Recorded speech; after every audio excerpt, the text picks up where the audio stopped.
Hello, my name is Milo Roy. I'm the director of this show. For my curtain speech, I'm just going to read my director's note because we couldn't work out programs for this night. So I'm just going to read it off because it didn't get to be shown, so I felt like it was good to read. During my search for what show to do, I was very aimless, looking at all the shows of different genres with varying themes and main ideas. Laughing Wild, though, ticked every box for me that I didn't know I needed. Throughout this process, I've tried to implement these various themes of laughing, breathing, and compassion into my rehearsal process. I have made sure to come up with funny ideas and laugh with my cast. I have made sure to breathe with them when they do in the show. I have also tried to be understanding of issues we may be having and have empathy and compassion. These three things are very important to me and important to this show. Some disclaimers: there are some prop guns, some more cartoony than others. And the actors are talking to you, so if they ask you a question or if they are doing a breathing exercise, I ask that you do it with them, or a show of hands for their questions. Otherwise, I hope you guys enjoy Laughing Wild.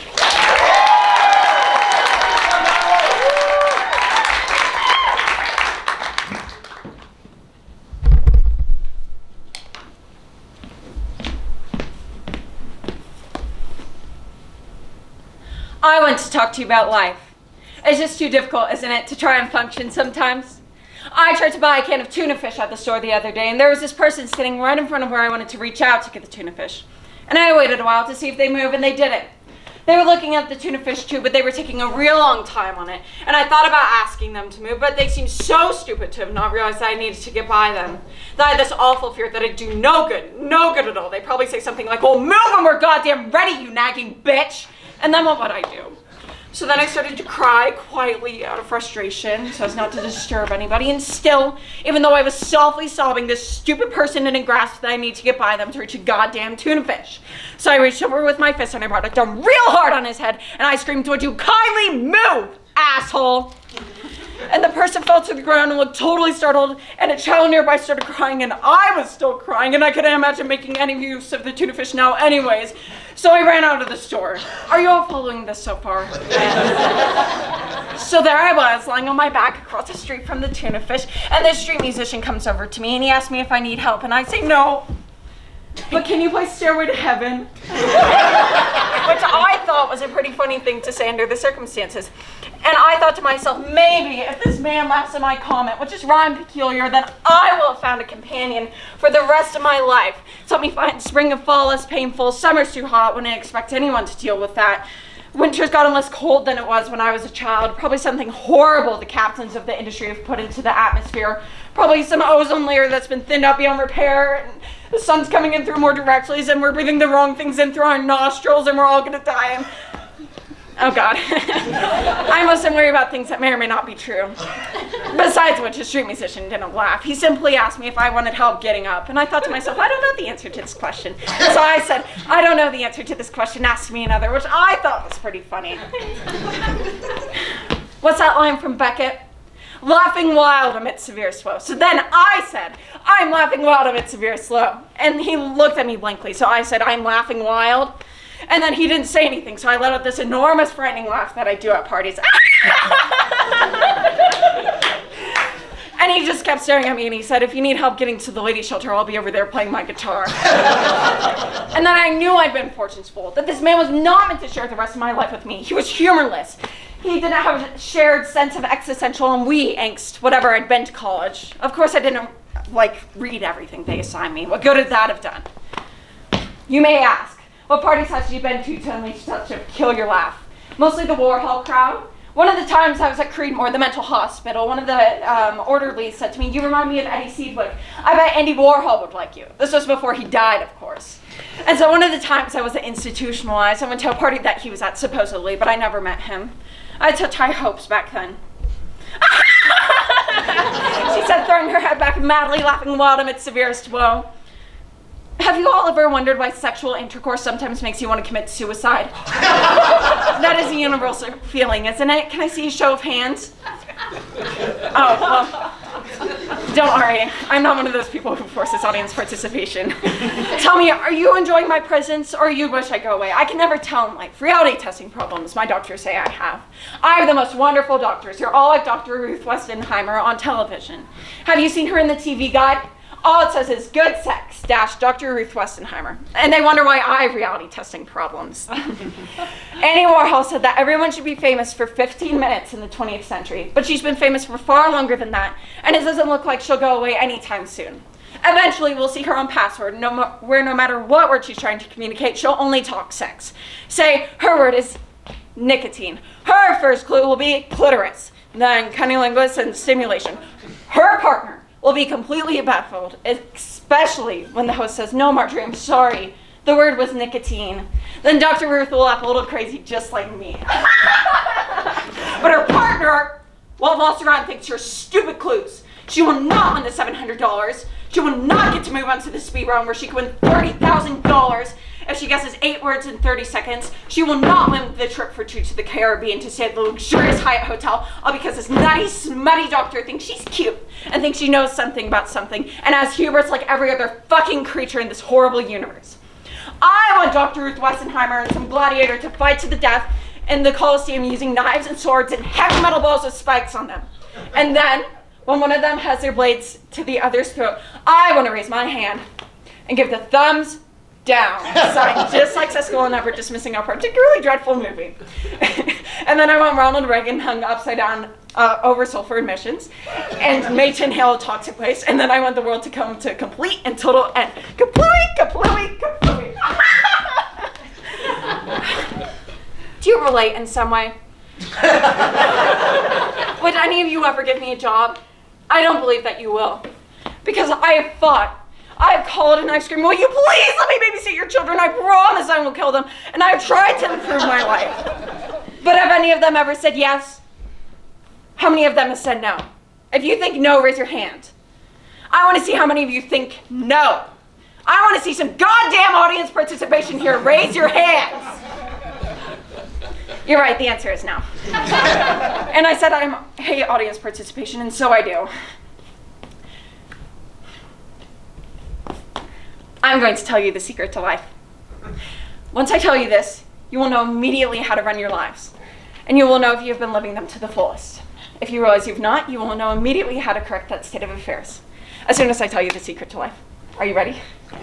Yes. Oh, dear. I built it up too much. And it's really not all that important, but I try to hold on to it. Anyway, are you ready for me to tell you? Yes. Always breathe. That's a basis to life, breathing. It's basically the basis. If you don't breathe, you die. The other thing I have learned is, oh, dear, I've forgotten, so it mustn't have been all that important.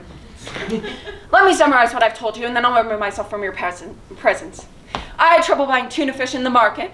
I like street musicians sometimes. I have a startling laugh. I don't like Dr. Ruth Westenheimer. I have trouble keeping a job. I wish I'd never been born. And I've learned that you should always breathe. Well, yes. Thank you for your time. Good night. I love you. I love you. I love you. I love you. I don't love you. In fact, some of you I think are first-class fools. And I probably don't like any of you. But seriously, remember, always breathe. Even if I stop, you keep breathing out there, all right? Breathe in. And out. In. And out.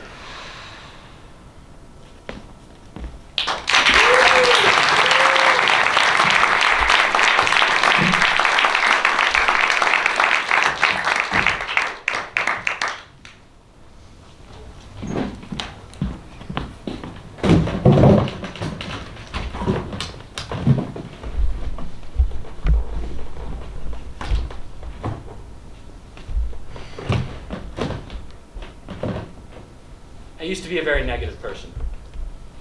But then I took this personality workshop that totally turned my life around. This glass is not half full, it's half empty. No, wait, I said that backwards. Force of habit. This glass is not half empty, it's half full. Of course, if they hit you over the head with a stupid bicycle, your glass will be neither half full or half empty. It will be shattered to pieces, and you will either end up dead or in a hospital. But really, I'm trying to be positive here. That's what I've been doing with my life these past few days. I was sick of not being joyful and happy, and I was tired of my personality, and I had to change it. I probably need to take a few more workshops to complete the process.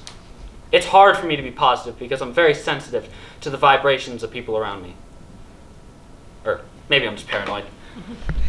I was in the supermarket the other day about to buy some tuna fish when I sensed this very disturbed presence behind me. Now, you should never look at a crazy person directly, so I thought, I'll just keep staring at these tuna fish cans, pretending to be engrossed and whether they're soaked in oil or in water, and the person will eventually go away.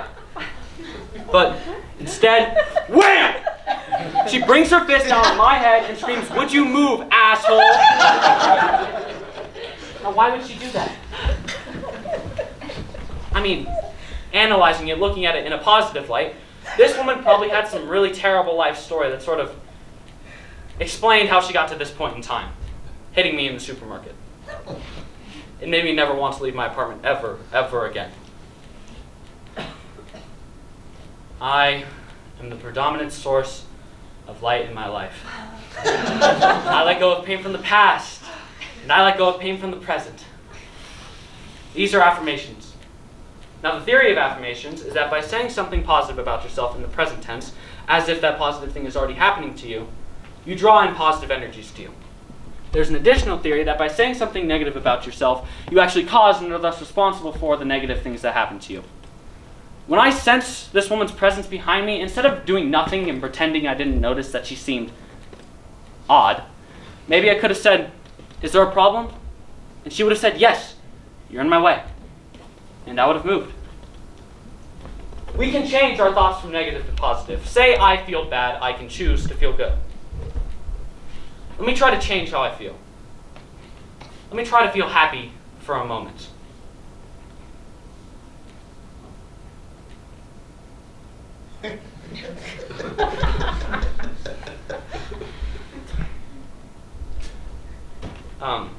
Sorry, I was just thinking of something.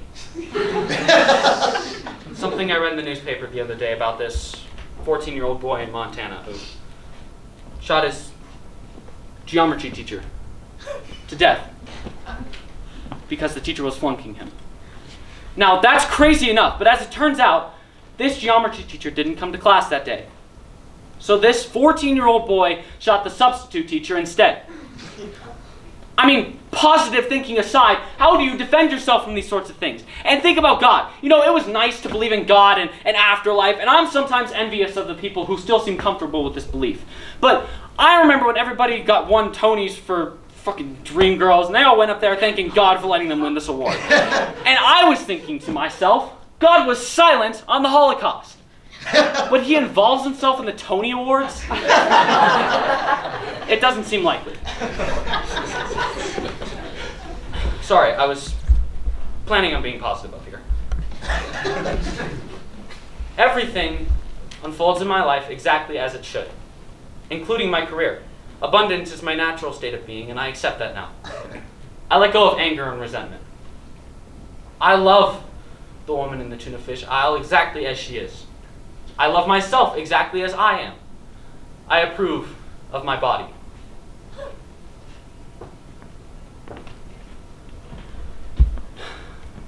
The class taught me that I judge things too often. I work for a magazine company. Not a bad job, but it's not great. It's sort of a cross between TV Guide and pornography. Sometimes I have nightmares of the upper bodies of Barbara Bach and Lorenzo Lamas. People whose first and last names begin with the same letter in general.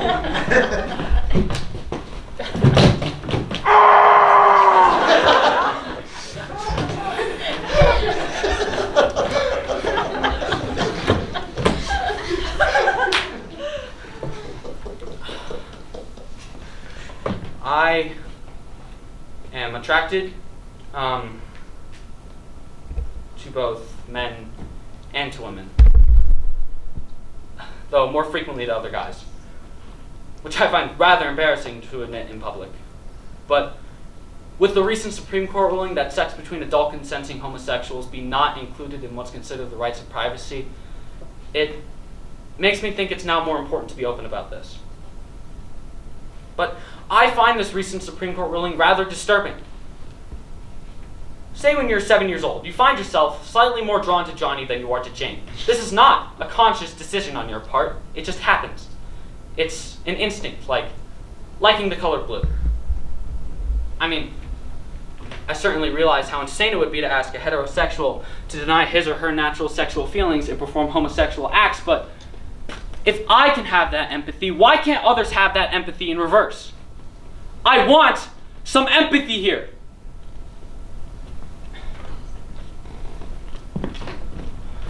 I'm the predominant source of, well, fuck that. And then there's all the religious teachings about homosexuality. The book of Leviticus, for instance, basically states that all homosexuals should be put to death. It also teaches you how to sacrifice rams and bullocks, and teaches you not to sit in any chair sat in by any woman who's had her period in the last 7 days or something. Look, all I'm saying is that this book is not a book to look for any modern wisdom. You know, some people's concepts of God are so odd. The Christians, for instance, seem to believe that God was so disgusted by the acts of homosexuals that he created AIDS to punish them.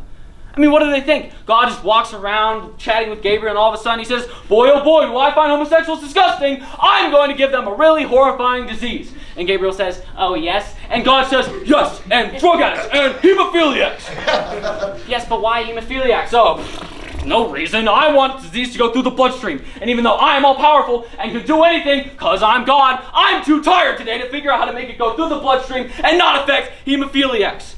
I see. And what about the children of drug addicts? Will they be infected with this horrible disease as well? Oh, I hadn't thought about that. Well, why not? Serves the hotbed mother's right. Boy, oh boy, do I hate female drug addicts. Yes, but why infect their innocent babies with this dreadful disease? Listen. Drug addicts and hemophiliacs and homosexuals are very, very bad people. And since, you know, I'm God, you better presume I have some secret reason as to why they get it too. Yes, but I don't understand. Stop asking so many fucking questions! Yes, but why infect their innocent? There you go again, trying to horn in on the tree of knowledge. Just like Adam and Eve did. Okay, Gabriel, you asked for it. I hereby sentence you to become man. I give you psychological pain. I give you death. Boom! You've got AIDS. I give you brain tumors and diarrhea and horrible random infections. Oh, and I hereby revoke penicillin. Anybody suffering with syphilis will suffer and die, just like they used to. Now, surely that God can't exist.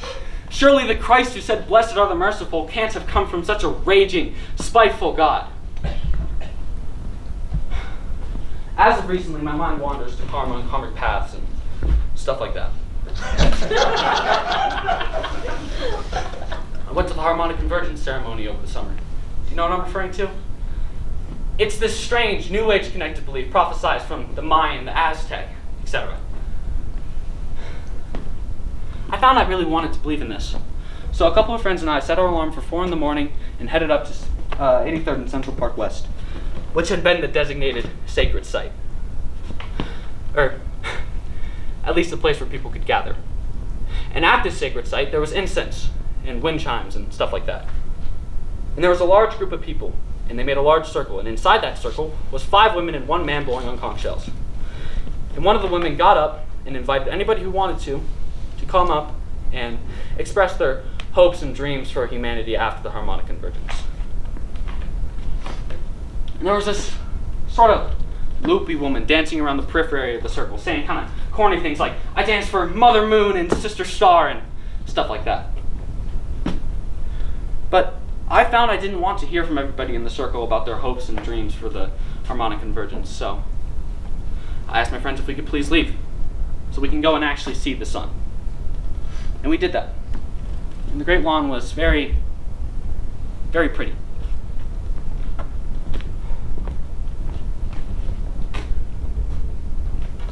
I am one with the universe. We are all one. We all share the same divine energy. I feel I haven't helped you very much. But as the last thing between us, let's just breathe. All right? Breathe in and out. In and out.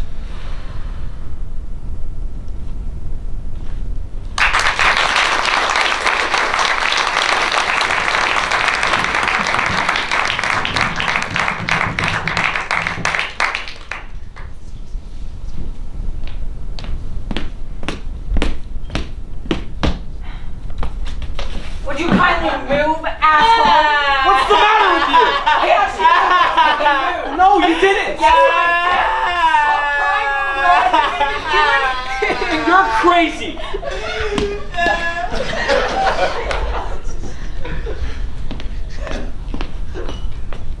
You reading a book? I don't have the time. It's about 6:30. It's not what I said, asshole! Shut up, little girl. I didn't even do anything. You're crazy!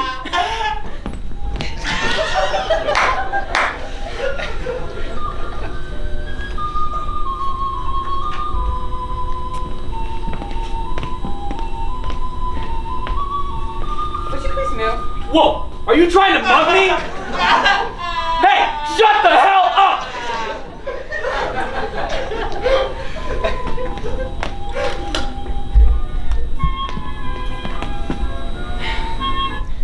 There's something wrong with my dreams lately. I keep having this reoccurring dream about the man in the tuna fish aisle. Last night I dreamt he shot me. I've been having this reoccurring dream about the woman in the fish aisle.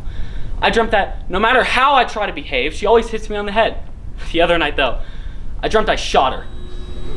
I like that dream. I dreamt I was back in the institution dining room and all the other people there were being really disgusting with their food. So I kept looking at my plate. And on my plate there was this baked potato, so I took up my knife and my fork and I opened it, and inside the baked potato was my father. Was who I inside the didn't baked know very potato, well. which is really Who are strange. you? I don't know you. You know, I guess So the baked put one potato on was you and hot, I 'cause ate every it. time I tried to close the baked potato, my father would start to cry. And that made me start to cry. So, my therapist tells me that my father was crying because he is upset. I think my therapist is an idiot. I dreamt I was back in the tuna fish aisle again, and I got so mad with this stupid man that I started to feel sorry for myself. But the Nazis started chasing me, so I had to hide in the frozen foods counter. The other night, I dreamt that I was back at the Harmonic Convergence, and the icky woman was talking about her hopes and dreams, and various mental patients kept interrupting her. Oh, and then I dreamt I was at the Harmonic Convergence, whatever the hell that is. Something's wrong with my dreams. I keep dreaming about things that I've never heard of. Anyway, there was this woman there who was saying stuff like, I dance for the Sun King and I dance for the Moon King, and it made me really hostile. So I yelled out, will you please let me babysit your children? I promise I won't kill them. Oh, yeah, and then the woman from the tuna fish aisle was there, and she kept asking if she could babysit her kids for some reason. And then all these aging hippies were sitting around in a circle, and I yelled out, what do you think this is, 1967? And then this person gave me a flower, and I said, oh, fuck you, and I ripped it up. And then everyone started making noises together. Oh. So I did that for a while. But then I got bored, so I thought, I know, I'll pretend to be a car alarm. So I went,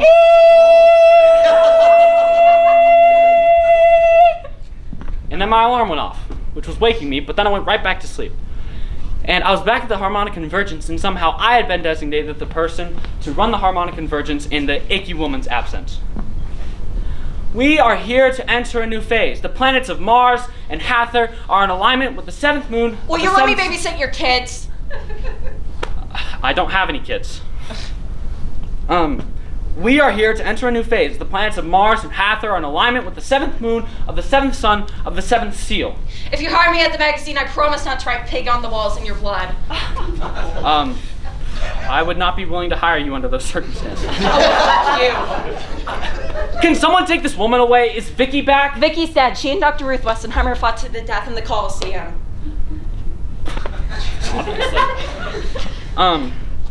Listen, I am a natural leader. I am one with the universe, and nobody interrupts me in the middle of my speaking. We are here because the vertical plane of Mother Earth are going to align with the horizontal plane of mankind. And if there are 144,000 enlightened people at the time of the harmonic convergence, it's possible that we can make a spiritual you're the shift Sun away King. from death and destruction, and we can move to a place bet of you're the Moon unconditional love and harmony, both for mankind and for the planet. And when I don't dance, I laugh. We only have a few minutes left until the dawn. You're in my way. We should all be silent now until the dawn comes. You're blocking my way. What? You're in my way. I want to get to the tuna fish. What tuna fish? We're in Central Park. Well, what's that then? Can you just sit down and be silent? Can you do that? I'm always being told to wait. Sit the fuck down!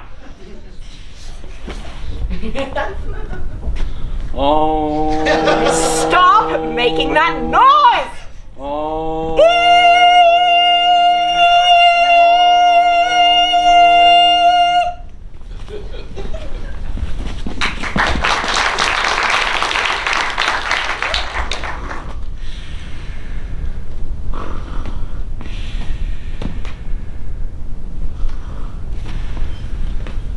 I'm here. I finally have what I want.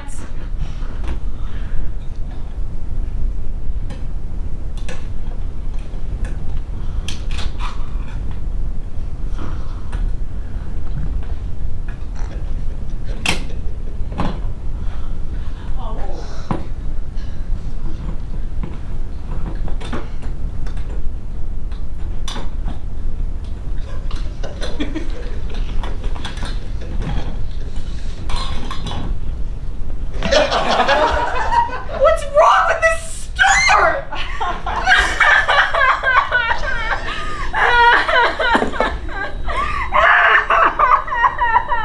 Oh, everything's turning black. Keep toning. Oh.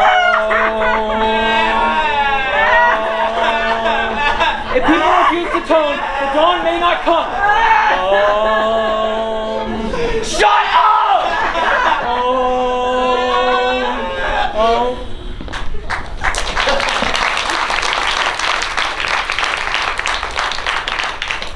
And then I dreamt that the man in the tuna fish aisle was suddenly empathetic with me. I felt this sudden wave of empathy for her. What's the matter?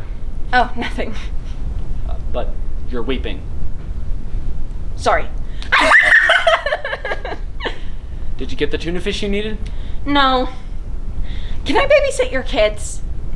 You know what? Sure. Why not? I really appreciate that, but I'm actually very busy.